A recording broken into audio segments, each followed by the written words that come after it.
Here we'll learn the essentials of the brachial plexus. First, draw 3 horizontal lines. Label them from top to bottom as the upper, middle, and lower trunks. The upper and lower trunks are often referred to as the superior and inferior trunks respectively. Then indicate that C5 and C6 form the upper trunk, C8 and T1 form the lower trunk, and C7 makes up the middle trunk. The brachial plexus is typically formed from the C5 to T1 ventral rami. Now show that the trunks divide into interior and posterior divisions as follows. The posterior divisions all join to form the posterior cord, which forms the radial nerve. Indicate that it innervates extensor musculature. And also show that the posterior cord forms the axillary nerve. It's responsible for shoulder abduction most notably. Indicate that the anterior division of the lower trunk forms the medial cord, which forms the ulnar nerve and a portion of the median nerve. Write that the ulnar nerve innervates medial flexors that lie below the elbow. Medial refers to the pinky side of the hand. Then show that the anterior divisions of the upper and middle trunks form the lateral cord, which forms the musculocutaneous nerve. It innervates the biceps brachii most notably.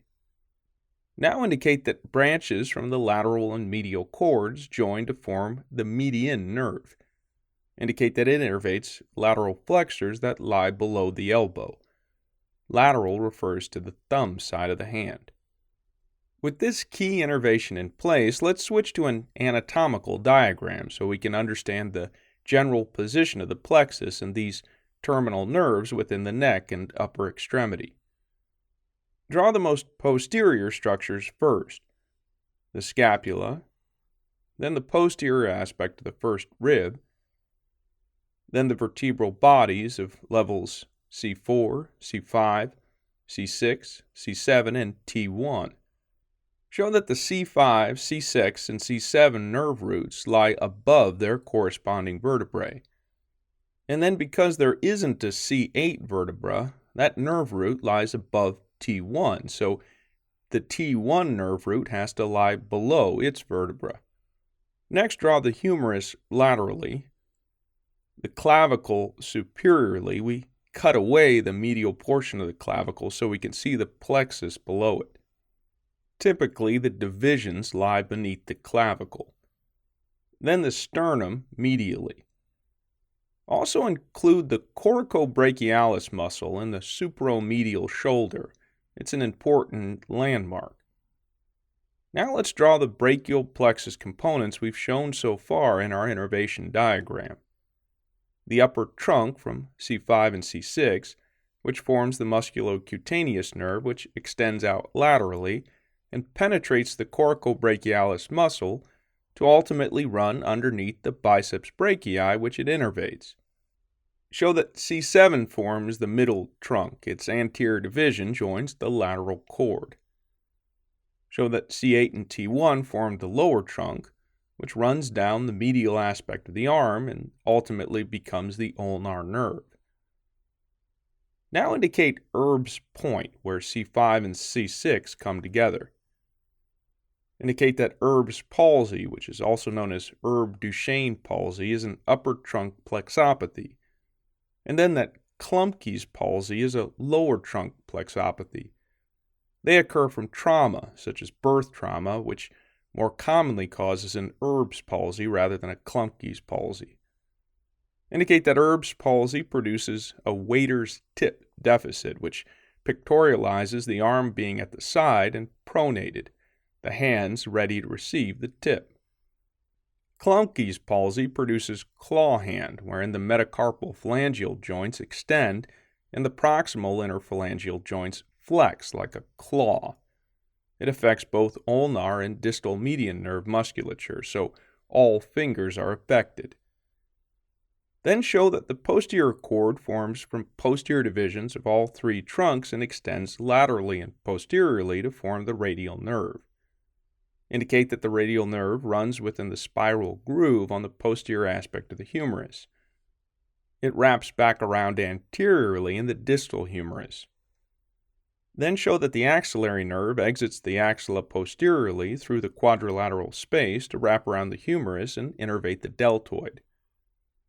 Notably, the posterior circumflex artery joins it in this space. Next, show that the median nerve forms from the lateral and medial cord branches and runs medial to the humerus, but lateral to the ulnar nerve. Then draw the axillary artery, which is a continuation of the subclavian artery. Specifically show that it climbs over the first rib, passes over the posterior cord, but beneath the lateral and medial cords. As we can see, the cords are named by their relationship to the axillary artery, specifically the second portion of it. The lateral cord lies lateral, the posterior cord lies posterior, and the medial cord lies medial. Indicate thoracic outlet syndrome, which most notably occurs from a cervical rib. It affects the lower trunk and therefore can produce a claw hand like Klumpke's palsy, and can also cause vascular compression signs like edema and arm discoloration from subclavian artery compression. Now show that C5, C6, and C7 derive the long thoracic nerve, which innervates the serratus anterior muscle. It pulls the scapula forward, it protracts it, opposite to the rhomboids. Indicates scapular winging, wherein there's prominence of the infromedial border of the scapula, most commonly from long thoracic nerve injury, and resultant serratus anterior weakness. Note that the long thoracic nerve is derived directly from the nerve roots themselves, but not from the brachial plexus, which means that in a pure brachial plexopathy, the serratus anterior is spared. Now draw the medial brachial cutaneous and medial antebrachial cutaneous nerves. They're sensory nerves that cover the medial aspect of the upper arm and forearm, respectively. In ulnar nerve injuries, medial arm and forearm sensation is spared due to sparing of these cutaneous nerves. This concludes the essentials portion of our brachial plexus.